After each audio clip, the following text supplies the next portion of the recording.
ఇప్పుడు మనం సి లాంగ్వేజ్లో uses of control statements, what is the advantage of control statements as well as types of control statements గురించి discuss చేద్దాము. మనకి మేజర్గా ప్రోగ్రామింగ్ అనేది 2 టైప్స్ ఉంటుంది. So programming is mainly classified into 2 types. First one ఏంటంటే sequential programming, second one ఏంటంటే control statements programming. Second one ఏంది control statements programming. First sequential programming అంటే ఏందో డిస్కస్ చేద్దాము. సీక్వెన్షియల్ ప్రోగ్రామింగ్ అంటే ఏంటంటే all the statements in the program are to be executed in sequential manner. So ప్రోగ్రాంలో ఉన్న అన్ని స్టేట్మెంట్స్ కూడా 1 by 1 సీక్వెన్షియల్ మేనర్లో ఎగ్జిక్యూట్ అవుతుంది. సో ఇట్లా మనకు ఒక ప్రోగ్రామ్ ఉందనుకోండి. సో ఆ ప్రోగ్రాంలో మనకి ఒక 10 ఇన్స్ట్రక్షన్స్ ఉన్నాయి అనుకోండి. ఈ విధంగా ఒక 10 లైన్స్ ఉన్నాయి. సో ఫస్ట్ ఇన్స్ట్రక్షన్ ఎగ్జిక్యూట్ అవుతుంది, తర్వాత సెకండ్ ఇన్స్ట్రక్షన్, తర్వాత థర్డ్ ఇన్స్ట్రక్షన్, తర్వాత fourth instruction, fifth, sixth, seventh, eighth, ninth, 10.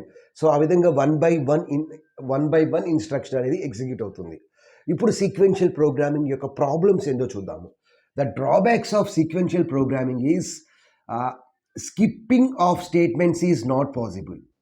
Skipping of statements not possible అంటే మనకి ప్రోగ్రాంలో 10 ఇన్స్ట్రక్షన్స్ ఉన్నాయి. నేను 10 ఇన్స్ట్రక్షన్స్లో కొన్ని ఇన్స్ట్రక్షన్స్ ఎగ్జిక్యూట్ చేయాలనుకోవట్లేదు. Out of 10 instruction I want to execute only 5 instructions. It is not possible in sequential programming.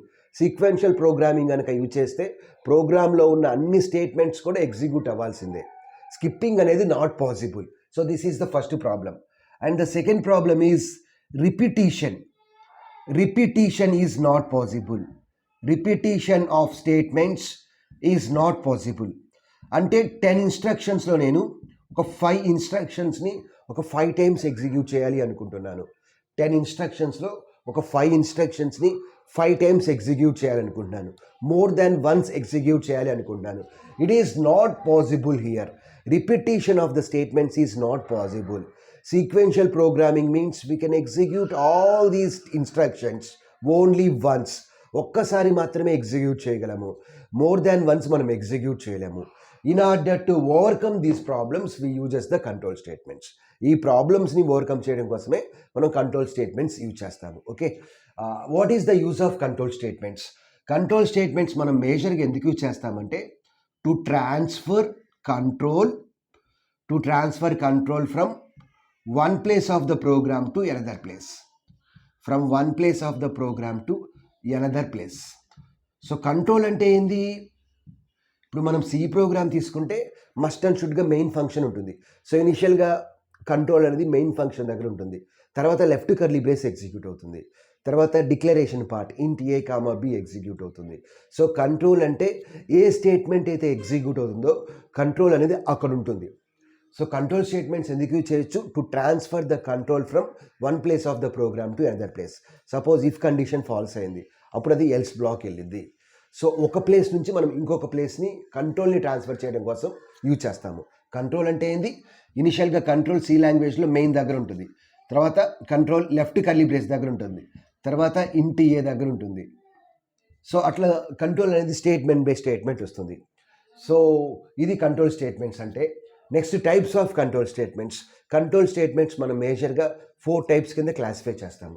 So first one ఏంటంటే decision making control statements. Decision making are దీన్నే మనం ఏమనొచ్చు అంటే కండిషనల్ కంట్రోల్ స్టేట్మెంట్స్ అని కూడా అనొచ్చు. Conditional control statements or branching control statements. So decision making statements or conditional control statements or branching statements. Second one ఏంటంటే selection control statement. Selection control statement. Third one ఏంటంటే looping control statements. Fourth one ఏంటంటే jumping control statements. జంపింగ్నే మనం ఏమనొచ్చు అంటే unconditional control statements అని కూడా అనొచ్చు. Jumping or unconditional control statements. So first one ఏంది? Decision making or conditional or branching statements. So వీటికి మనకి ఎగ్జాంపుల్ ఏంటంటే డెసిషన్ మేకింగ్కి if else, else if ladder, nested if else. So ఈ 4 అనేది కండిషనల్ కంట్రోల్ స్టేట్మెంట్స్ కావచ్చు, ఆర్ డెసిషన్ మేకింగ్ కావచ్చు, branching కావచ్చు ఎగ్జాంపుల్స్. సెకండ్ వన్ ఏంటంటే selection control statement. Switch is the best example for selection control statement. Looping control స్టేట్మెంట్స్కి example ఏంటంటే for loop, while loop, do while loop. For loop, while loop, do while loop. Jumping or unconditional control స్టేట్మెంట్స్కి example ఏంటంటే break, continue, exit, go to. Exit, go to. So break, continue, exit, go to. So this is about types of control statements and uses of the control statements. So control statements are useful to overcome the drawbacks of the sequential programming.